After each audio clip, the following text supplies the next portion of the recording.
बहुत ही ऐसा लग रहा था कि शायद हम आपको सुनने से वंचित रह जाएंगे। सौभाग्य हमारा कि आप मैं उसको बुलाया, वो लक्ष्मण आके थोड़ा चेक करके गया जी। असल में सिचुएशन इतना खराब है कि जो वाईफाई मेरा जो टेक्नीशियन वो इंजीनियर देखता था, मुझे कल पता चला कि उसका देहांत हो गया कोरोना के चक्कर में। तो दूसरा व्यक्ति आया। मतलब ये दुखद है कि कब कब कौन निकल जाता है कुछ पता नहीं चलता है। हालत ऐसा हो गया है देश में। बिल्कुल सर, मैं आमंत्रित करती हूँ आपको, आप अपनी बातें कहें। हम लोग वंचित नहीं रहना चाहते आपकी बातों को सुनने से। इंतजार है सर आपका। सर आप अपनी बातें कहें। हाँ ठीक।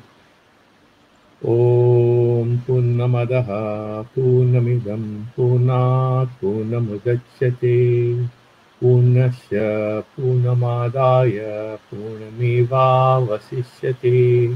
ओम शांति शांति शांति।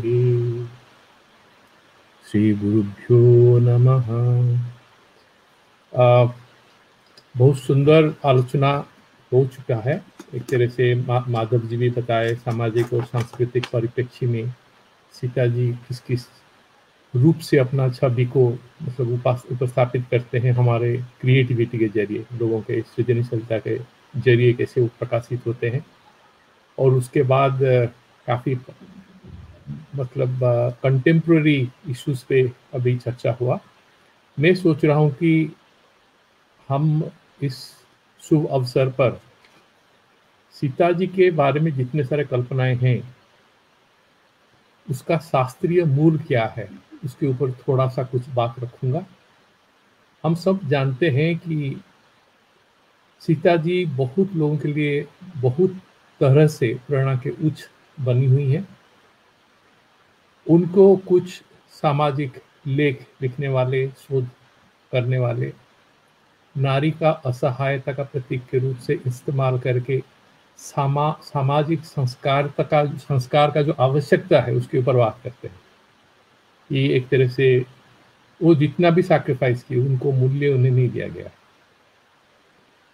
दूसरे तरफ से सीता जी को सतीत्व का एक प्रतीक मानकर बहुत सारे जो पारंपरिक आचार्य हैं, बुद्धिजीवी हैं, उपस्थापित करते हैं। दो सीता हैं।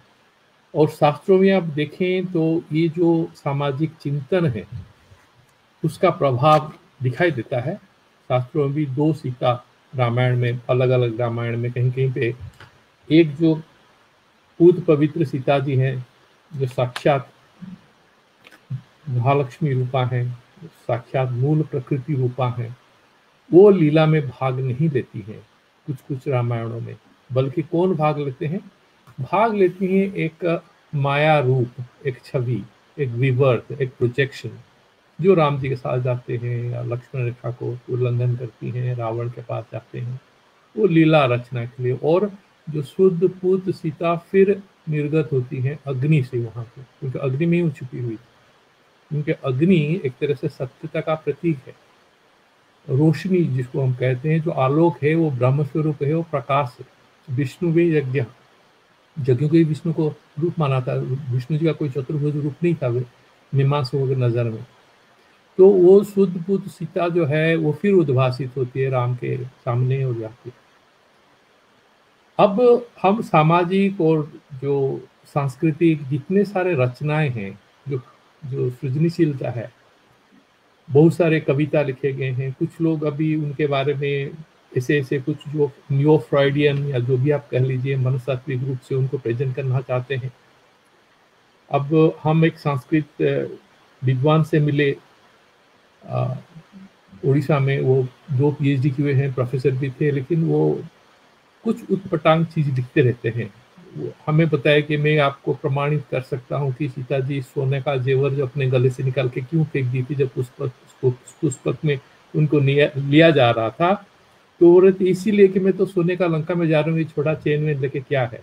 अब वो रामायण, वाल्मीकि रामायण का 2-3 श्लोक को लेके फिर उसको वो प्रमाणित करना चाहेंगे।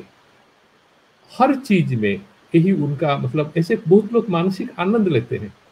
इसलिए मैं वो चर्चा को फिर अपना मूल में ले आना चाहता हूँ।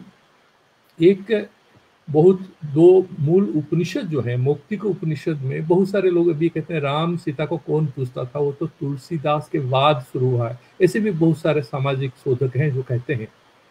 तो हमारे उपनिषदों में जो मौक्तिक उपनिषद है, जिसमें कितने उपनिषद, 108 उपनिषद का वर्णन है, किसके बाद किसको पढ़ाई करना चाहिए, क्या करना चाहिए, वो राम जी हनुमान जी के साथ संवाद करते हैं, उन्हें समझाते हैं मोक्ष क्या है, आत्मा क्या है, जगत क्या है, कहाँ हम फंसते हैं, गलतियां कहाँ हैं।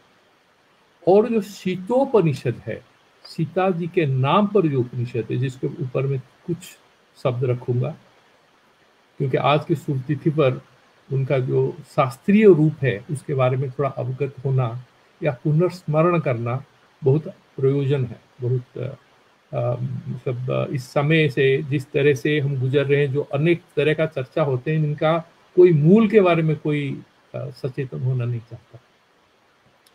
सीता जी का जो यहाँ पे रूप है वो मूल प्रकृति रूपा है।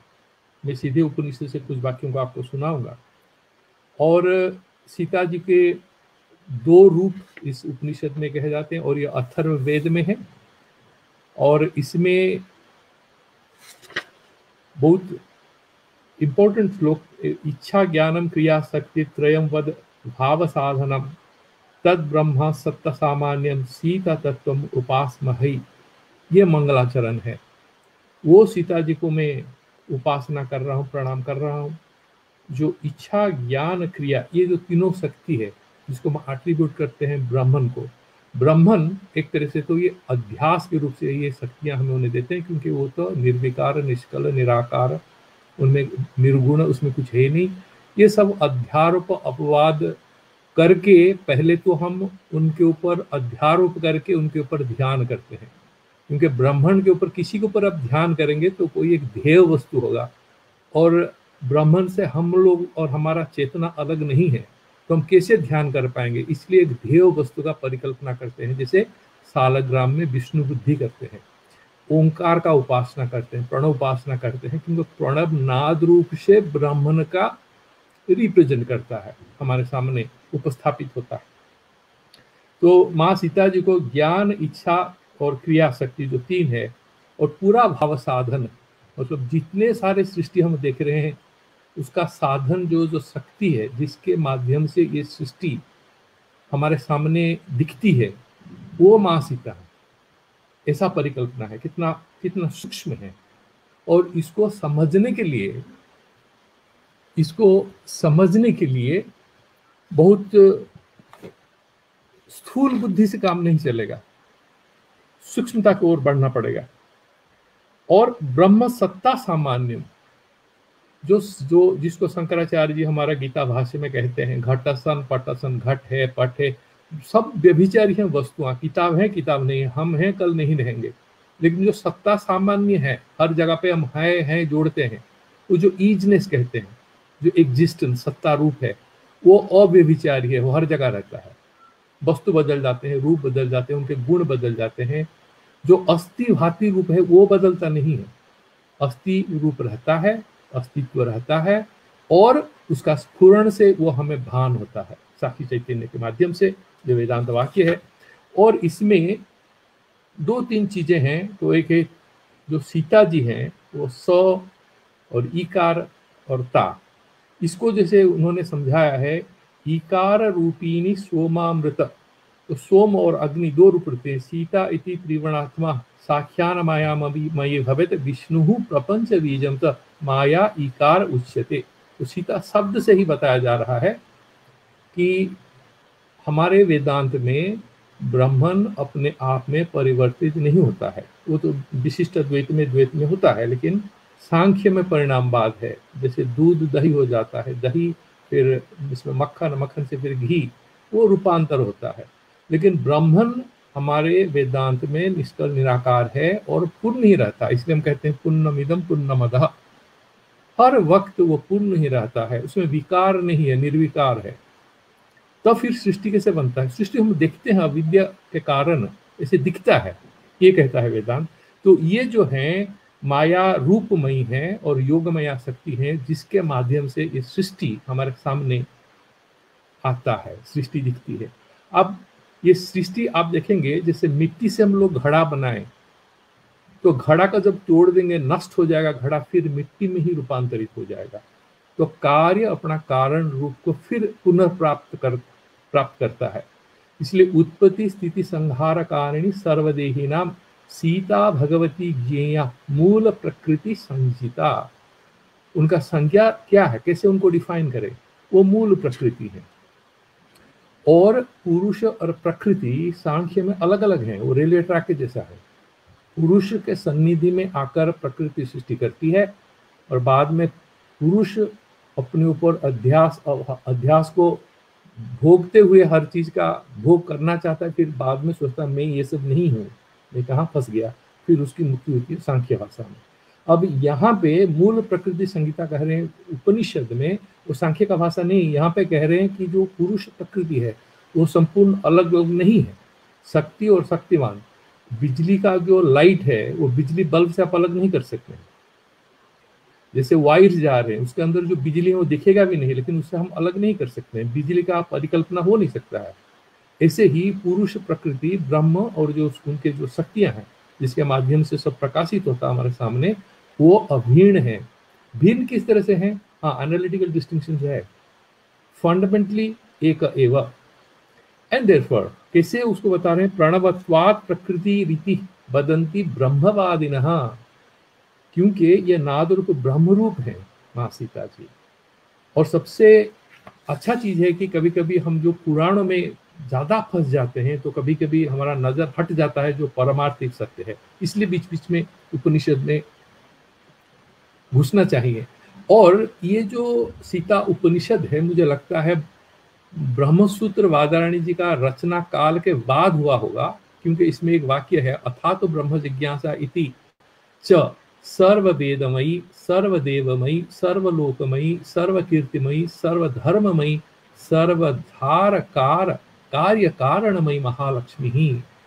ऐसे इन्हें वर्णना करने का कोशिश किया जाता है, लेकिन ये जो परम सत्य है उसको शब्द में बांधना इतना आसान नहीं है। तभी वो कह रहे हैं कि हम उनको जानना चाहते हैं तो कैसे जान पाएंगे? तो उनका जो व्यक्त रूप है उससे अव्यक्त रूप क्या होगा उसका हम अनुमान लगा सकते हैं। जैसे एक व्यक्ति दिन में नहीं खाता है लेकिन मोटा तगड़ा है, आप क्या कहेंगे? रात को जरूर खाता होगा, अब अर्थापति प्रमाण से ग्रहण करते हैं। ऐसे ही एक आदमी बहुत अच्छा, आपको कोई श्लोक वगैरह से सुना दिया, आप सोचते हैं हाँ ये बहुत पढ़ा लिखा है, सब याद किया है, परिश्रम किया है, उसका अनुमान करते हैं। ऐसे ही हम जब शास्त्रों को पढ़ते हैं तो उससे अनुमान कर लेंगे कि कारण रूप क्या है। तो माँ सीता कारण रूपा है। सर्व वेदमयी, सब ज्ञान उन्हीं पे इकट्ठा है। सर्व देवमयी, जितने देवता हैं। सर्वलोकमयी, मतलब जितने सारे चीज वो मूल प्रकृति प्रकाश रूप को धारण की है उसका उस वो ही है, बाकी सब दिखता है, वो सब परमार्थिक सत्य नहीं है। परमार्थिक सत्य तो सिर्फ भगवान है और उनके प्रकृति है। एंड देन फिर बताते हैं, देवस्य भिन्ना भिन्ना रूपा चेतन अचेतनात्मिका ब्रह्म स्थावरात्मिका तदगुण कर्म विभाग भेद शरीरी रूपा। वो क्या कह रहे हैं कि कभी कभी लगता है शायद इसमें थोड़ा भेदवाद वेदांत का उसका प्रभाव शायद दिखता है, केवल अद्वैत नहीं दिखता है इतना तगड़ा जितना थोड़ा सा रामानुजाचार्य का भाषा इसमें दिखता है।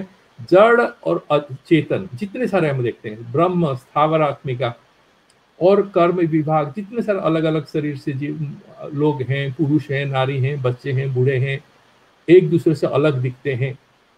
ये जो अलगाव है ये सत्य नहीं है। हम कह रहे हैं वो नारी रूप से सीता जी बहुत कष्ट झेले, लेकिन नारी रूप ही सत्य नहीं है, पुरुष रूप ही सत्य नहीं है। जो भी नाम रूप दिखते हैं वो सच नहीं होते हैं, सच नहीं होते हैं, लेकिन हम उसे विश्वास करते हैं क्योंकि हमें जीना रहना है और ये व्यवहारिक सत्य है। सपने में बहुत सारे चीज दिखते हैं, आपके पीछे एक शेर भाग रहा है, आप भी भाग रहे हैं अपने को बचाने के लिए, और नींद खुल गई, पसीने भी हैं, मतलब आपको डर था, आपने अनुभव किया शेर कहाँ गया, उसका सृष्टि किसने किया था? आप ही ने किया था। भाग किससे रह रहे थे? वो शेर से भाग रहे थे। तो आपका भागना, जो भाग रहा है आप और जो शेर और जो जंगल, इसका कल्पना किस में हुआ है? आप में हुआ है। उसके लिए कोई बाहरी चीजों की आवश्यकता नहीं है, आप में हुआ। ऐसे ही जो संसार देख रहे हैं वेदांती दृष्टिकोण से, जितने चीज दृश्य हैं वो दृक ही सत्य है। दृक हो गया हमारे चैतन्य। जितने सारे चीज देख रहे हैं वो अपने आप में फंडामेंटली ना सच है ना झूठ है, तुच्छ नहीं है। जैसे एक खरगोश का सिंग, ना इतना तुच्छ नहीं है, सब व्यवहारिक सत्य है। और कुछ प्रातिभाषिक सत्य है, जैसे सुक्ति में रजत जैसा दिखता है, एक डंडा है या फिर दौड़ा है, रज्जू है, उसको हमको सांप जैसा अंधेरे में दिखता है, वो प्रतिभाषिक सत्य है।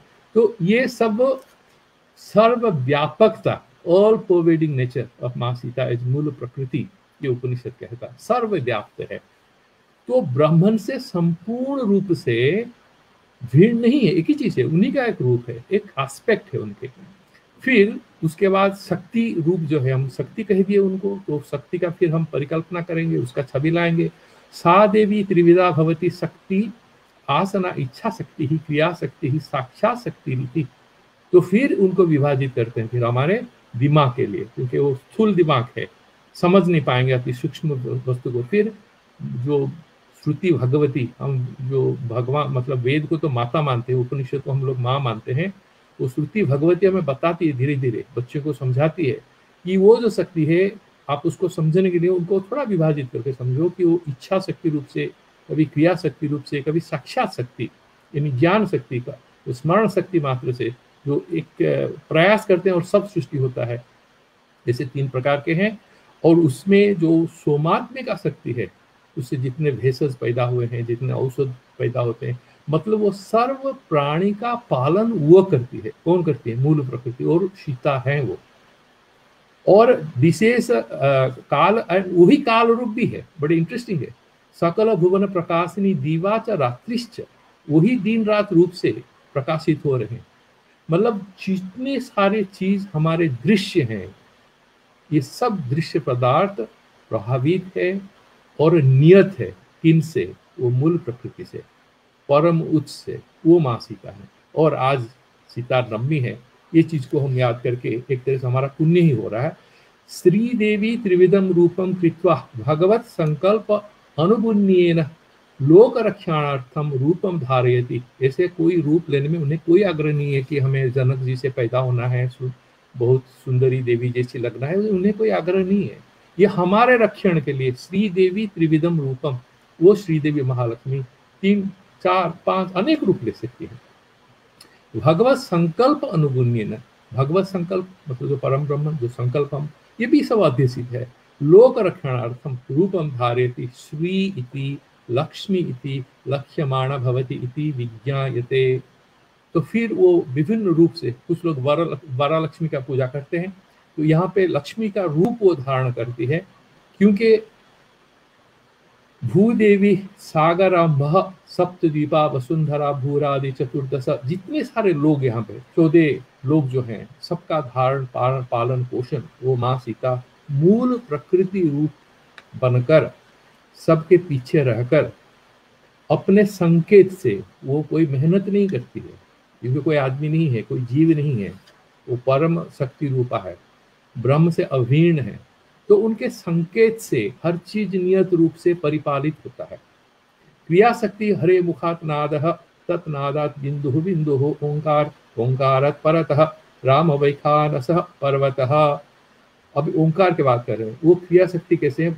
जो मुख निश्रुत है और वहां से हरि जी के नाद, वो नाद जो नाद से बिंदु और बिंदु से ओंकार, और अ उ म, आप तो मांडुक्य उपनिषद पढ़े होंगे। अ उ म वो जागृत अवस्था, स्वप्नावस्था और सुसुप्ति काल, और जो अर्धमात्र अंतिम में रह जाता है वो तुरीय अवस्था, चतुर्थ अवस्था है, जो ब्रह्म ज्ञान के आपको सन्निधि में ले जाता है। और उसके ऊपर तत्वबोध आत्मबोध पढ़ेंगे, जो त्रिकाल विवेक, अवस्था विवेक, उसके बारे में चर्चा होता है।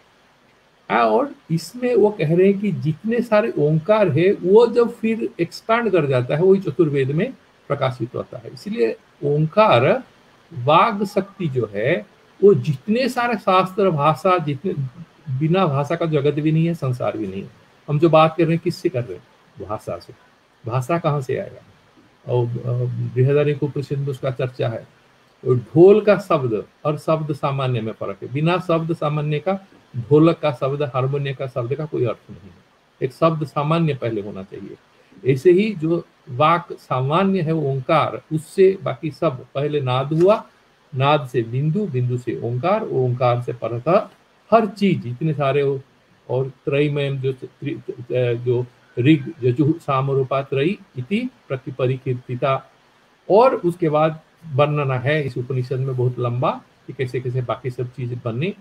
साक्षात शक्ति रह गया था, इच्छा शक्ति बाद में आएगा, हम कर चुके हैं क्रिया शक्ति। इच्छा शक्ति भगवतः स्मरण मात्र रूपा आविर्भाव प्रादुर्भवात्मिका निग्रह अनुग्रह रूपा शांति तेज रूपा व्यक्ता व्यक्त कारण चरण समग्र अवयव मुख वर्ण भेदा भेद रूपा भवत सहचारिणी अनपायिनी। अनपायिनी उनका कोई नष्ट नहीं होते हैं, नित्य है। और भगवान का स्मरणात्मक को जब कहते हैं और एक सृष्टि हो जाए, हमारा जो सृष्टि है, फिर प्रलय है, और प्रलय में हम कहीं नहीं जाते हैं, सब बीज रूप हो जाते हैं, पाप पुण्य सब रहता है। नहीं तो फिर सृष्टि क्रिया जो है हमारे भगवान अपनी इच्छा से कुछ नहीं करते हैं, हमारे कर्म का ही सुपर कंप्यूटर से प्रोसेस होकर फिर सृष्टि बनती है, यही कल्पना है। आजकल quantum mechanics and modern physics वाले भी कहने लगे हैं कि जब आप कोई चीज को देखते हैं उसका अवस्था में परिवर्तन होने लगता है। और रिसेंटली एक आर्टिकल आया होगा, पिछले साल आप देखे होंगे, does our activities determine the fate of our universe, एक आया था, कुछ फिजिसिस्ट उसके ऊपर काम कर रहे हैं। वो हमारा जो परंपरा है वही चीज कहता है कि ब्रह्मा जी इंडिपेंडेंटली कोई सृष्टि करने का उन्हें कोई अधिकार नहीं है। Is like a super computer, जितने सारे पाप पुण्य अच्छे बुरे कर्म हम लोगों का, आप एनवायरमेंट को ध्वंस कर रहे हैं, वो कर रहे हैं, वो कर रहे हैं, जो भी है, तो सब कर्म का समष्टि, उसका प्रोसेस होके फिर एक संसार आपको मिलेगा, सृष्टि होगी। तो ये है थियोलॉजिकल इमेजिनेशन, ठीक है। और इच्छा शक्ति फिर त्रिविधा हो जाता है, योग शक्ति, भोग शक्ति, वीर शक्ति रूपा। योग शक्ति भगवान के छाती पर वो श्रीवत्स के रूप धारण करके माँ बैठी हुई था। भोग शक्ति कल्प वृक्ष, कामधेनु, ये सब में भोग शक्ति के रूप से वो जितने सारे चीज देख रहे हैं आपको मिलता है अनायास। वो कहाँ से मिलता हो, वही सीता जी का कृपा। ऐसे यहाँ परिकल्पना है। भगवत उपासका नाम कामनया अकानामया भक्ति रूपा, वही भक्ति का रूप लेती है। कहने का तात्पर्य यह है कि जितने सारे मूल्यों के बारे में हम लोगों ने बात की, जितने सारे विषयों में हम चर्चा कर रहे हैं, सब में हम देख रहे हैं कि ये सब चीजें अनुस्यूत हैं। जैसे फूल माला बनता है, ये संसार बना है, और ये संसार को कौन धारण कर रहा है, एक सच्चाई अस्थि रूप है, वो अस्थि भाति रूप ब्रह्मन चैतन्य स्वरूप है। वो उसी का एक रूप माँ सीता है, दूसरा रूप आप राम जी कह दीजिए, परम ब्रह्म कह लीजिए, जो भी कह लीजिए। अथा तो वीर शक्ति ही चतुर्भुज अवयव। और यहाँ पे जो वीर शक्ति है वो जो भगवान विष्णु, चतुर्भुज विष्णु का हम उपासना करते हैं, उसी का वो कह रहे हैं कि ये वही जो है, 10 सेकेंड बैटरी स्लो, या सो उसी से ये बना है। और वीर शक्ति का इसमें चर्चा किया है। और अंतिम में कहने का तात्पर्य 2-3 है इसमें। हम लोग ऐसे इनका कल्पना करने से हमें क्या, हर चीज का कोई प्रयोजन होता है। हम क्यों सीता उपनिषद पढ़ें, या मुक्ति उपनिषद पढ़ें, या कोई भी उपनिषद पढ़ें, there are different ways in which we can address the gender issue. जो जेंडर है, सामाजिक न्याय का चर्चा हो, नारी पुरुष में जो विभेद है उसका चर्चा हो। एक है माइक्रो लेवल में हम उसका डील करें, हाँ हमें फाइट करना है, ये करना है। दूसरा, ये उपनिषद का जो मार्ग है, ये पहले तो हमें थोड़ा शोधन करना मांगता है कि सब पहले अपना दिमाग को थोड़ा साफ कर लो, अंतकरण को थोड़ा साफ कर लो, राग द्वेष हटा दो। हम संस्कार इसीलिए नहीं करना चाहते हैं कि हम संस्कृत होना चाहते हैं, हम संस्कार करना चाहते हैं कि जीत जाएं, कि हमारे बात वहां पे रहे, ऐसे बन जाए। उस हर लोग का अपना अपना एजेंडा है। वो एजेंडा कहाँ से आता है? अहंकार ममकार से आता है। हमारा सात्विक परंपरा कहता है अहंकार ममकार है तो आप साफ सुथरे नहीं हो, आप जो भी करोगे गलत करोगे और कर्म बंध से प्रपीड़ित हो जाओगे। क्यों? वो भूत बन के आपके कंधे पे सवार हो जाएगा। पहले तो आत्मिक शोधन चाहिए, और आत्मिक शोधन करते करते ही हमें थोड़ा ऊपर ले जाते हैं। कहते हैं आप जो नारी पुरुष का विभेद का संस्कार करना चाहते हो, अंत करना चाहते हो, आपको पता है एक सत्यता ऐसा है कि आप अपने को ऐसा शोधन करो कि नारी पुरुष का विभेद आपको दिखेगा ही नहीं। आप क्या वहां तक पहुंचना चाहेंगे? ये वेदांत का दर्शन है, और इसीलिए इसको किसको समझाना भी मुश्किल होता है, क्योंकि वेदांत सब पढ़ता है और पढ़ा भी लेते हैं। बहुत सारे प्रोफेसर हैं, वेदांत बहुत अच्छा से पढ़ाते हैं। हमारे यहाँ पे कला शास्त्र में मंसूर एक मजाक कर रहे थे, एक वेदांत के प्रोफेसर काशी से आते थे, प्रवचन करते थे, वो इतना जानते थे, यहाँ का सन्यासी लोग उन्हें पूछता था कि ये श्लोक का अर्थ क्या है, वो क्या है, लेकिन वो परिवार में रहते थे, बाल बच्चे थे, बड़े भी हो गए थे, तभी वो घर नहीं छोड़ रहे थे। उन्हें गुरुजी पूछे कि आप इतने बड़े वेदांती है तो थोड़ा संन्यास ले लीजिए, थोड़ा सा सन्यासी लोगों का मंगल कर दीजिए। आप संन्यास कैसे नहीं लिए, इतनी सारे आप पढ़े हैं? तो प्रोफेसर साहब बोले, माया से सब गया, ना राम मिले ना मन, द्वंद्व में सब गया, ना माया मिला ना राम। द्वंद्व में फंस जाता है आदमी। तो ये सीतोपनिषद इसलिए मैं रखना चाहा कि हमारे जो मूल उत्स है, ज्ञान का कहिए, शक्ति का कहिए, जो भी कहिए, हमारे पुरातन शास्त्र है। पहले क्या था उसके ऊपर हम चर्चा कोई भी नहीं करना चाहते हैं। एक सेलिंग बना दिया गया, उससे पीछे आप नहीं जाएंगे, लक्ष्मण रेखा 1947 के बाद जो दिख रहा है वही सच है। और आपका जो पुरातन संस्कार है, आपका जो शास्त्र है, ये सब नहीं, सब झूठ है, ब्राह्मणिकल है, लिमिटेड है। ये एक तरह का प्रिजुडिस है। आप ऐसा नहीं है कि हमारे परंपराओं में सब चीज अच्छे हैं, नहीं, बहुत सारे प्रिजुडिस है, उसको फाइट करना पड़ेगा। लेकिन क्या कोई रोगी को आप दवाई देते हैं रोग को बिना पहचाने, रोगी से बिना बात करें, आप सीधे दवाई देंगे? तो आप कहेंगे मेरे पास सबसे बढ़िया दवाई है, कैंसर का दवाई, किसको जुकाम है, आप दे देंगे तो मर जाएगा बेचारा। तो इसीलिए एक प्रैग्मेटिज्म होना चाहिए हमारे थियोलॉजी में। डरना और मतलब संकुचित भाव से कोई चीज को हम लोग अपना नहीं सकते हैं और परिवर्तन भी नहीं कर सकते हैं। तो आज के शुभ अवसर पर मैं अपना वाणी को यहीं पे विराम देता हूँ, और आपको कोई सवाल है पूछ सकते हैं।